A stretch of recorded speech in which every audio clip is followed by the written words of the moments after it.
Welcome to New York Archive. This is the coolest woman of the week. Hi. For people who are just discovering you, who is PJ and who is she becoming? I would say I'm just a girl, because that's my motto. Sure. I'm the founder of PEEJ PR, which is my boutique consultancy. I'm becoming my own self, I guess. I don't know. I feel like I'm constantly evolving and just taking it day by day. I think that that's the point of just being a girl. Yeah. It's like you're just a girl for as long as you can, and eventually you wake up one day and you're like, oh fuck, I'm a woman. Yes. I'm constantly just Evolving and throwing growing. spaghetti and seeing if it sticks. It's such a good question because I feel like no one's really ever asked who you are and Well, you're like, what are you doing? You know? well, because I think people are more interested in who they think you are Yeah. than who you really are. Yeah, I'm literally just a girl. And don't perceive me. And Please don't perceive me. just doing my thing. So what would be your ideal shoe for a first date? My go-to, personally, is my mama's vintage Prada booty heels. Obsessed. They're my heirloom heel, I like to say. But they just give me a really long leg, Yeah. and they look really good with a trouser or jean. I like to feel very comfortable. Mhm. I always get a blowout. As you should. Shoot me, but there's I would something never. like I feel so confident when my hair looks Got good. holstered for that. Literally. What designer brand describes your dream man? I'm gonna have to go with the Row. Love. It's very understated, and it's very, if you know, you know. Mhm. I think the pieces speak for themselves, and they're super minimal, and Yeah. you don't have to try incredibly hard, Mhm. and they're just quality, and Yeah. I think timeless, and also elegance. And that's I what just- we're looking for in a man. Yeah. Is there an archival piece that lives rent-free in your mind? I have to say, it's the Carrie Bradshaw newspaper dress. Yeah. And Who you is would that? And you would kill. It's Galliano. It's so good. If I could have one piece in my closet that I never wear and it just sits as art, it's that. Yeah. What is a movie or show that you watch just for the fashion? Sex and the City. Obvi. Point blank period. It's the blueprint. It is, yeah. Carrie's style is just so unique, and I Yeah. feel like she pieces things together that I'm like, oh, I love that. But then I also love Samantha's energy and aura and the way she, I don't know, Charlotte's so sweet. I feel like they all have different. Different things for us to pull inspo from. Exactly. What inspired the name PEEJ, and how has it inspired who you are? Ooh, it honestly was a shower thought, and I would say, I mean, Net-a-Porter, Pret-a-Manger, like I Yeah. feel like it's all of these things are ready to wear, ready to eat, and ready to PEEJ, just kind of Obsessed. rolled off the tongue. And I don't know, I feel like I have a unique voice in a way that it's just me. It's PEEJ. I stand on that. I'm named Yeah. after my mom, and I'm so grateful to be named after my mom. She's my hero and my everything, so I feel very grounded in my name and being recognized for that. That's so cute. But yeah, Prada PEEJ kind of just stuck, and then I just, Ran with it. yeah, no one really knows what it means, but if you can piece And they a don't few have things to. together, yeah, it's like ready for, It's a vibe. ready for me and all the things that, And the world is ready. Yeah. What guides your stylistic choices on Substack?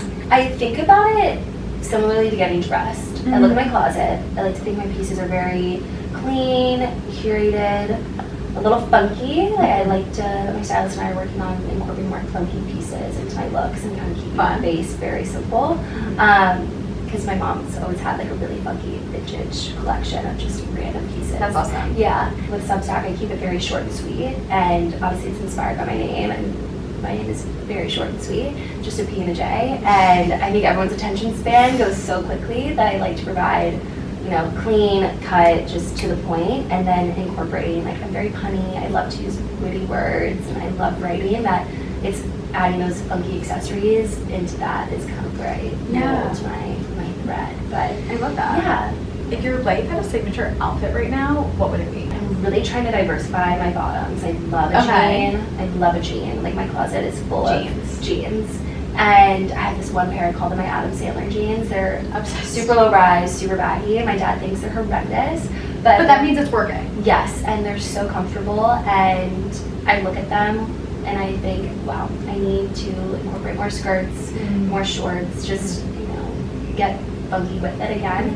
And so right now I'm really into a tailored trouser, like more than just a jean, but leaving my house in. And they still feel like one sometimes. Of course, like leaving in a pant that's not just one of my favorite jeans, which of course, like the white tee jean combo is always a go-to, but Unbeatable. I just want to feel a little bit more elevated nowadays. And It's a trouser resurgence. Yes. It's a trouser renaissance. yes, or even like a skirt. Like I've really been leaning into texture and like skirts, and we love a maxi. But, so fun. Yeah. You're like, and if you're my stylist watching this, And I'm like, hey. hey. How does New York City shape your style and PR? Obviously, it's New York or nowhere. And I really think New York has shaped me to be very solution oriented. Yeah. And to think very quick on my feet and pivot when necessary. So I obviously apply that to my work all day, every day. My grandfather thrived here in the 80s and 90s, so I think my style is very, that 90s nostalgia. Yeah. Supermodel on the go.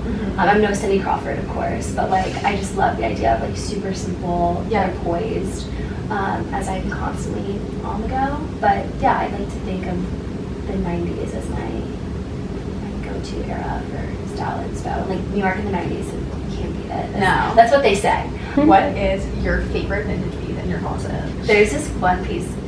It looks like the elf on the shelf threw up. Love, swear to you. But it's a Christmas themed dress. It's Gucci, vintage. I found it on the Real. Did you wear this last year? I wore this 2 years ago to my family's Christmas party. I've seen it. It was so iconic. It was so iconic. It is really good. And it's so random, it's so niche, it's so Christmas themed. Holy shit. But I can't just say my favorite Manolos, No. I have to say I found that for myself. And it's very something special. I will keep forever. Yeah. And don't sleep on the Real because you Don't. can find anything for any occasion. I was looking for That's very true. a dress for a Christmas party. And that, I don't think anyone left that party without talking about my dress. Not to be dramatic. Nor should they. Or conceited, but oh my god, that dress had such a moment. I need to bring it back, of course, but it just sits in my closet and I can never get rid of it. I feel like it's you so have random. really good basics, obviously, but you balance them out really well with some crazy pieces. I love occasion wear. I love a reason to get dressed up. I know. I love a reason to step out of the ordinary than my typical, formula of an outfit. So, what would your sun, moon, and rising be in shoes? My son would be a kitten slingback. Love. I love a baby little moment. Yeah. They're usually the most uncomfortable though, honestly. Well, Yeah, sadly, but they're the cutest. What's the next one? moon. A cowboy boot. Love. Yeah, I have my mom's. She calls them her Jersey cows. Oh my gosh. And I shut stole up. them from her closet, but they are so good. And then my rising would be just a classic loafer. I love. A classic Gucci, just simple, timeless. That's perfect. Yeah, can't go wrong. Yeah. What is one archive version of yourself that still lingers in the background of everything you create today? I think there's two versions of me. I think of myself studying AP Calc on a Saturday when I was in high school, just being, a poised student, and I so appreciate that girl now because I worked so hard and I'm constantly working and I love working and I love what I do.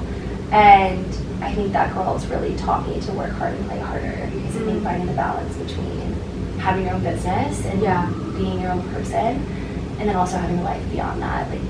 I've been in a position, I've been in a position where there was nothing more to life than just work, and I love my work so much, but I think finding that balance is so important. And I would just tell that little girl, you don't have to study AP Calc on Saturday. It's okay. You can go and do. And you probably still would anyway, but someone probably should have told her. No, being an 18-year-old kid, but I loved being able to, study and learn more and do all the things. Yeah. So, bless her. But then I also think there's such a people-pleasing side to me that is, when I was younger, I was always saying sorry and for what? I was constantly apologizing, and I think I just was always making sure that everyone else around me was happy, but I never really prioritized my own.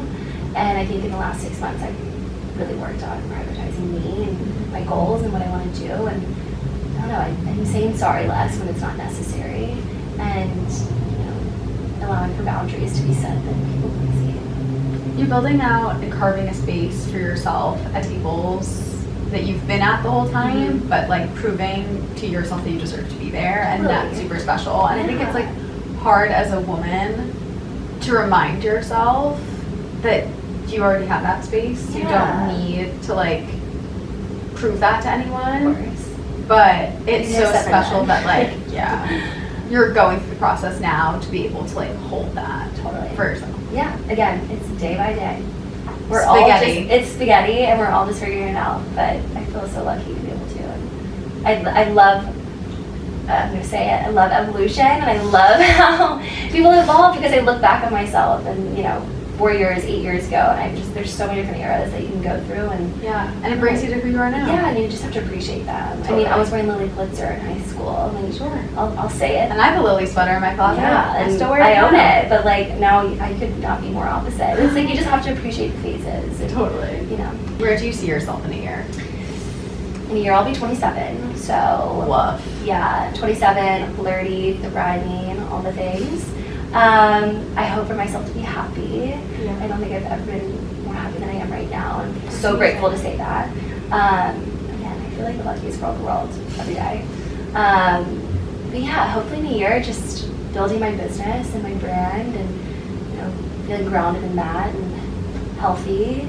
And my dream is to have a dual citizenship between here and Europe. I have an itch that I need to scratch. And 100%. we're only young and dumb once, so. And if we're looking for any single men that wear and encompass the row and live in Europe, we have a girl for you. Just let me know, I'm here. Yeah, but again, it'll always be New York. I like always have a place here. Like I can never leave New York.